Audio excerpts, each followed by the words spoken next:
तारीख है 22 तारीख से नवरात्रि विषय में श्री सूत जी महाराज सौनकाद ऋषियों को बता रहे हैं। महाराज श्री सौनकाद ऋषियों ने कहा, मैं देखता हूं कि जनमानस में मनुष्य को यह ज्ञात नहीं है कि किस कन्या को बुला करके उसका पूजन करना चाहिए। आप ऐसी कृपा करें कि हमें बताएं कि किस कन्या का पूजन करके नवरात्रों का व्रत पूरा करना चाहिए। तो श्री सूत जी महाराज कहते हैं, बड़ी ध्यान से सुनने वाली बात है, नवरात्रि में कितनी आयु की कन्या का पूजन कर सकते हैं। 3 चरणों में बताया। पहला चरण बताया कि वैसे तो 5 वर्ष तक की कन्या को घर में बुला करके उसका पूजन अर्चन करना चाहिए, उसको भोजन कराना चाहिए, उसको लाल चुनरी भेंट करनी चाहिए या लाल वस्त्र भेंट करना चाहिए। उस कन्या को घर में बुलाएं, उसके चरणों को धुलना चाहिए, उसमें भेदभाव नहीं करना चाहिए। वो किसी भी जाति से हो, यदि कन्या है तो समान है, देवी का स्वरूप है। 5 वर्ष की कन्या। और उसके बाद उन्होंने पूछा, अगर 5 वर्ष की कन्या ना मिले तो क्या करना चाहिए? तो बोले, अगर 5 वर्ष की नहीं मिलती है तो 7 वर्ष तक की कन्या, 5 से 7 के बीच में यदि है कोई, तो उसको भी आप बुला करके उसका पूजन कर सकते हैं। विधान वही रहेगा, चरणों को धुलना है, उसका सम्मान करना, लाल चुनरी भेंट करना, और फिर जितनी सामर्थ्य हो, जितना दे सको दे दीजिए। परमात्मा ने जैसा दिया हो वैसा भेंट करिए। बोले कि यदि इतने में भी ना मिले, मान लो उस दिन इतनी भगदड़ रहती है, इतनी वाली भी ना मिले, तब क्या करेंगे?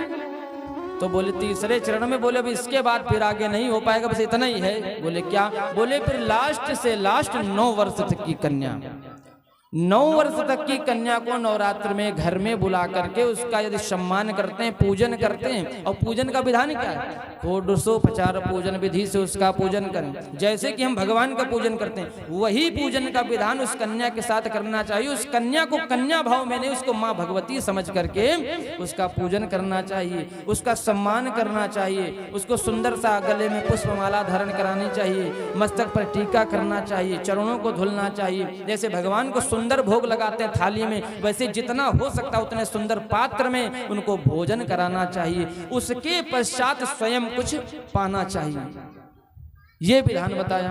और 9 वर्ष के बाद की कन्या को फिर मना कर दिया कि 9 वर्ष से यदि उम्र में ज्यादा है तो फिर कन्या नहीं कहलाती है, फिर उसको कन्या के दर्जे से अलग कर दिया गया है। इसलिए ये विधान सौनकाद ऋषियों ने पूछा, किस लिए?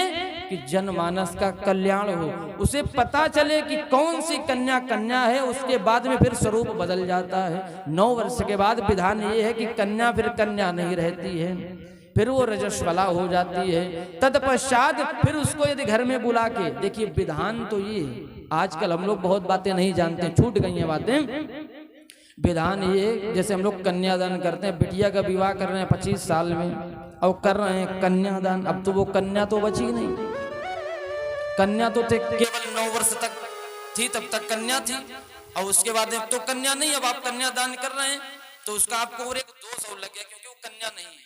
जैसे अब किसी को गाय दान करना हो और गाय न दान करके उसको पैसा दे दो, भैया गैया खरीद लेना, ये पैसा ले लो, संकल्प कर दो गैया दान करना, उसका कोई लाभ नहीं। दोष उस समय आप दे पैसा रहे और संकल्प में क्या कर रहे हैं? गाय दान कर रहे हैं। बहुत गलत बात, बहुत बड़ा दोष। पहले का विधान ये था, हमारे शास्त्र ये कहते हैं कि जो पहले का समय था, उस समय जब कन्या 9 वर्ष की हो जाती थी तो उसके लिए विवाह योग्य उसका वर चयन कर लिया जाता था। उस समय बेटी का जो पिता होता था वो उस बेटी का कन्यादान संकल्प करके उस पति को समर्पित कर देता था और रहती थी कन्या अपने घर पे। फैसला हो गया, संकल्प हो गया कि ये कन्या मैंने आपको समर्पित कर दी, दान कर दी। लेकिन अभी दान का संकल्प कर दिया, जब बेटी सयानी हो गई, जब उस योग्य हुई, तब उसका विवाह उसके साथ कर देते थे। लेकिन आज का समय बदला है। अब हम आप तो 25 साल में करते हैं, 20 साल में करते हैं, और तभी संकल्प भी कर लेते हैं। तो ये बहुत बड़ा दोष है। कन्यादान का संकल्प ना बोल करके जो जितने योग्य वो हो गई उसका संकल्प बोलना चाहिए। ये कह के बोल सकते हैं कि बेटी का संकल्प कर ले, कन्या दान जो कर रहे हैं ये नहीं। ये कह सकते हैं बेटी दान, लेकिन कन्या शब्द वहां से हटा दीजिए। यदि कन्या शब्द लगा के संकल्प करते हैं तो आप दोषी बन जाते हैं। बढ़िया मगन थे वीणा के स्वर में, फिर पुकारा पिताश्री। अब पिताश्री फिर भी नहीं, बड़ा क्रोधित हुए। अरे कैसे पिताश्री हो? तुम्हें जरा सा भी ज्ञान नहीं है। एक संत तुम्हारे द्वार पर खड़ा है, तुम उसका स्वागत तक करना नहीं जानते। ब्रह्मा जी ने नेत्र खोल के देखे, अरे ये तो हमारा पुत्र भृगु है, हमसे कह रहा हमारा सम्मान करो। देखो लगता है इसको अभिमान हो गया है, ये बहुत बड़ा तपस्वी है। क्रोध आ गया ब्रह्मा जी को, ब्रह्मा जी ने श्राप देना चाहा।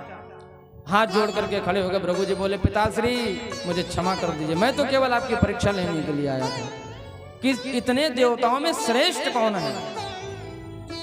ब्रह्मा जी कहने देखिए मैं श्रेष्ठ इसलिए नहीं हो सकता क्योंकि मेरी भी उत्पत्ति किसी से हुई है। भाई श्रेष्ठ तो वो है, जैसे हम अगर कहते हम श्रेष्ठ तो हम नहीं, क्योंकि हमें माता पिता ने जन्म दिया तो हमसे श्रेष्ठ हमारे माता पिता है जो हमें संसार में लाए। तो ब्रह्मा जी बोले मैं तो भैया विष्णु जी के नाभि से उत्पन्न हुआ हूं, तो इसलिए हमसे श्रेष्ठ तो वो है, मैं नहीं श्रेष्ठ हूं। हाथ जोड़ लिया। अब वहां से वो सीधे बोले शंकर जी से पहले मिल लेते हैं।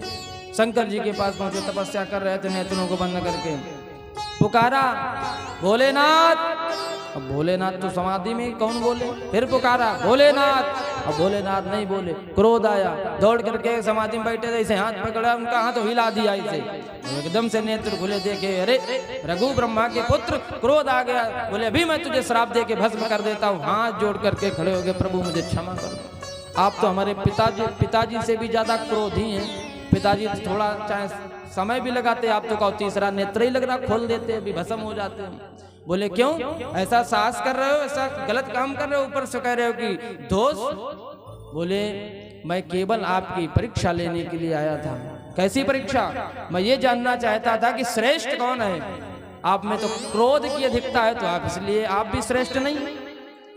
बोले उसमें कोई संशय नहीं, मैं संहारी देवता हूं, मैं संहार करता हूं, तो इसलिए मेरे अंदर तो क्रोध होना तो आवश्यक है ही, और जब क्रोध होगा नहीं तो मैं संहार कैसे करूंगा। इसलिए भोलेनाथ ने खुद हाथ जोड़ लिए, बोले मैं श्रेष्ठ नहीं भैया, और पता लगाओ कहीं जाके। अब पहुंचे नारायण के पास। अब भगवान नारायण तो नेत्रों को बंद करे, देखो सब कुछ देखने वाले, सब कुछ जानने वाले, नेत्रों को बंद किए, माता लक्ष्मी चरणों को दबा रही। अब क्या हुआ, जैसे ही पहुंचे क्षीर सागर में मुख्य दरवाजे से प्रवेश किया। अब जैसे ही देखा कि भगवान नारायण बढ़िया निद्रा, नेत्रों को बंद किए, माता लक्ष्मी चरणों को दबा रही, पुकारा नारायण। भगवान ने अनसुना किया, फिर पुकारा नारायण, फिर भी नहीं। भगवान ने नेत्र खोले, बड़े क्रोधित हो गए भृगु जी, और दौड़ करके गए और अपने चरण का प्रहार भगवान के छाती पर, वक्षस्थल पर कर दिया। और जैसे ही अपने चरण का प्रहार भगवान की छाती पर अपना पैर मारा, और भगवान के नेत्र खोले। भगवान ने जैसे ही नेत्र खोल करके देखा कि अरे भृगु जी हैं, ब्रह्मा जी के पुत्र हैं, ब्राह्मण हैं, उसी क्षण उनके चरणों को पकड़ लिया भगवान नारायण ने। अरे बोले हे ब्राह्मण देवता, आपके चरण में कहीं चोट तो नहीं आ गई? क्योंकि मेरा हृदय तो पाषाण की भांति है, पत्थर की तरह, और तुम्हारा इतना शरीर इतना कोमल है, कहीं तुम्हारे पैर में चोट तो नहीं आ गई? और भृगु जी ने जैसे ऐसे वचन सुने तो भगवान के आगे हाथ जोड़ करके खड़े हो गए, बोले प्रभु मुझे क्षमा करो, मुझसे बहुत बड़ा अपराध होगा, मैं जान गया हूं कि आप ही श्रेष्ठ हो। भगवान बोले नहीं नहीं, ये तुम्हारी भूल है, मैं श्रेष्ठ नहीं हूं, मैं भी किसी के बंधन में हूं। यदि मैं श्रेष्ठ होता, किसी के बंधन में ना होता, तो मैं 14 वर्ष वनवास क्यों जाता? वो भी किसी के अधीन में हूं, इसीलिए मुझे करना पड़ा। सीता को, अपनी पत्नी को मुझे खोना पड़ा, दूर रखना पड़ा अपने से, तो मैं भी किसी के बंधन में हूं। वो जैसा आदेश होता वैसे ही मैं करता हूं। तो बोले श्रेष्ठ कौन?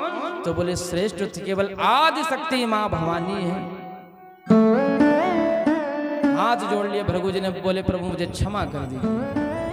माँ भवानी का स्मरण किया, माँ भवानी उसी क्षण प्रकट हो गई। जैसे ही माँ भवानी के दर्शन हुए, भृगु जी अत्यंत प्रसन्न हुए। माँ ने कहा ये सभी तीनों देवता मेरे कहने से ही, जैसा मेरा आदेश वैसे ही ये कार्य करते। मैं आदि शक्ति पराम्बा माँ भवानी जगदम्बा हूँ, सिद्ध कर दिया।